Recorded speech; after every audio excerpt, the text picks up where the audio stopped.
நண்பர்கள் அனைவருக்கும் வணக்கம். வாங்க கனவு தேசத்தில் பயணிக்கலாம். கனவு தேசத்தில் உங்களோடு பயணிக்கும் நான் ராஜ்குமார்.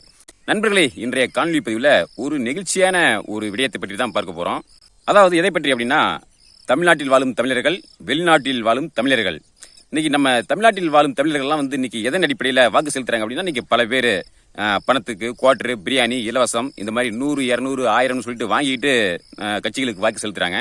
ஆனா பாருங்க, வெளிநாட்டில் வாழும் நமது உறவுகள் தமிழர்கள் அங்கிருந்து பல ஆயிரங்களை செலவு செய்து கொண்டு நாம் தமிழர் கட்சிக்கு வாக்கு செலுத்திவிட்டு சென்றிருக்கிறார்கள்.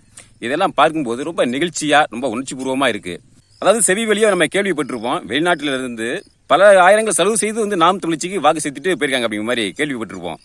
இதன் அடிப்படையில் நமது கனவு தேசம் வழியை பார்த்து தொடர்பு ஏற்பட்ட ஒரு சகோதரி, துபாயில் வேலை செய்கிற ஒரு சகோதரி என்கிட்ட சொன்னது என்ன அப்படின்னா, சகோதரா, இந்த தேர்தலில் நான் மயிலாடுதுறையில் நிற்கிற சகோதரி காளியம்மாளுக்கு வாக்கு செலுத்துவதற்கோசரம் நான் துபாயிலிருந்து வரேன், வந்துட்டு வாக்கு செலுத்த போறேன் அப்படி மாதிரி என்கிட்ட சொன்னாங்க. அதை கேட்கும் போதே எனக்கு ரொம்ப நிகழ்ச்சியா இருந்தது.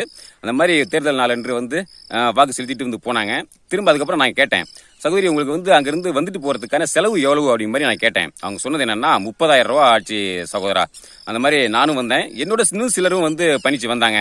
நான் 2 நாள் விடுப்பு எடுத்துட்டு வந்தேன். இன்னும் சிலர்ல ஒரு 20 நாள், ஒரு மாதம் விடுப்பு எடுத்துட்டு வந்துட்டு நாம் தமிழ் கட்சிக்கு வாக்கு செலுத்துறதுக்கோசரம் வந்துட்டு போனாங்க, வந்திருக்காங்க. அது மாதிரி சொன்னாங்க. இதை கேட்கும் போதே எனக்கு ரொம்ப அப்படியே நிகழ்ச்சியாகவும் உணர்ச்சி பூர்வமாகவும் இருந்தது. பாருங்க நண்பர்களே, இது அப்படியே நம்ம தமிழ்நாட்டு தமிழர்கள், வெளிநாட்டில் வாழும் தமிழர்கள், இதை ஒரு ஒப்பீடே செய்ய முடியாது.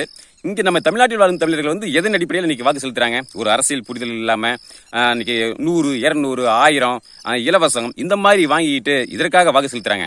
ஆனா வெளிநாட்டில் வாழும் நம் தமிழர்கள் பல ஆயிரங்கள் இன்னைக்கு அவங்க சவுதியில இருந்து வராங்க, துபாயில இருந்து வராங்க, 30,000 ஆகுது. இன்னும் அமெரிக்கா, கனடா போன்ற இன்னும் தூரமான நாட்டிலிருந்து வரவங்களுக்கு இன்னும் எவ்வளவு செலவாகும்? 50,000, 60,000, 70,000 இப்படி பல ஆயிரங்களை செலவு செய்து கொண்டு நாம் தமிழ் கட்சி வாக்கு செலுத்திட்டு போறாங்க. அப்படின்னா அவங்க எந்த அளவுக்கு நாம் தமிழ் கட்சியினுடைய சேவையும், நாம் தமிழ் கட்சியுடைய தேவையும், சீமானவருடைய தேவையும் உணர்ந்திருக்காங்க அப்படிங்கிறது தான் இதன் மூலமா நமக்கு தெரியுது. ஆனா பாருங்க, இங்க தமிழ்நாட்டில் வாழும் தமிழர்கள் நாம் தமிழ் கட்சியுடைய தேவையும், சீமானவருடைய தேவையும் உணராம இருக்காங்க அப்படிங்கிறது அறியாமையுடைய உச்சம். அது மட்டும் இல்லை நண்பர்களே, வெளிநாட்டில் வாழும் பல தமிழர்கள் அவர்களுடைய ஆசை, விருப்பம் என்ன தெரியுமா? இங்க நம்ம தமிழ்நாட்டில் வாழணும், தாய்நாட்டில் வாழணும், அதற்கு சீமான் அவர்கள் ஆட்சி செய்யணும், அவருடைய ஆட்சியில நம்ம தாய்நாட்டில் வாழணும் அப்படிங்கிற மாதிரி ஆசைப்படுறாங்க.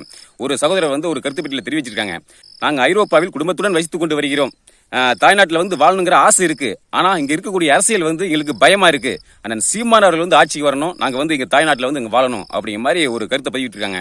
அதை படிக்கும் போதே எனக்கு அப்படியே ரொம்ப உணர்ச்சி பூர்வமா, ரொம்ப நிகழ்ச்சியாவே இருந்தது. இந்த மாதிரி இந்த உறவு மட்டும் இல்ல, இன்னும் பல உறவுகள் அவர்களுடைய ஆசை, கனவு என்ன அப்படின்னா, தாய்நாட்டில் வாழணும், அதுவும் சீமானவருடைய ஆட்சியில வாழணும் அப்படிங்கறது தான் இருக்கு. சரி நண்பர்களே, இப்ப இதுக்கு நாம என்ன செய்ய போறோம்? இப்ப இந்த திராவிட கட்சியில பொறுத்தவரை வரையில இந்த தேர்தலோட அவங்களுடைய பணி முடிந்தது. இனிமே அடுத்த தேர்தலுக்கு தான் திரும்பி களத்துக்கு வருவாங்க. ஆனா நமது நாம் தமிழ்ச்சி உறவுகளை பொறுத்த வரைக்கும் இந்த தேர்தலோட இந்த பணி நமக்கு முடிஞ்சிட போறது கிடையாது.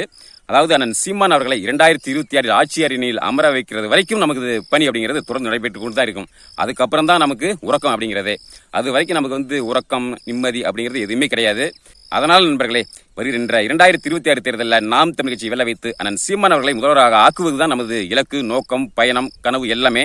அதனால அதை நோக்கி நம்ம இன்னும் விரைவாக ஓடணும். நமது சிந்தனை அளவிலும், நமது எண்ண அளவிலும், நமது செயல்பாட்டு அளவிலும் அதை நோக்கி தான் நம்ம போயிட்டு இருக்கணும்.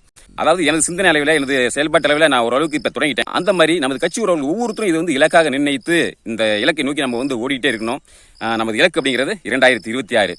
ஒன்றுதான் நண்பர்களே, அதாவது நமது உணர்வு, எண்ணம், சிந்தனை எல்லாமே என்னவா இருக்கணும் அப்படின்னா, 2026 நாம் தமிழ் கட்சியை வெல்ல வைத்து சீமான் அவர்களை முதல்வராக ஆக்க வேண்டும் அப்படிங்கிற எண்ணம், சிந்தனை தான் இருக்கணும்.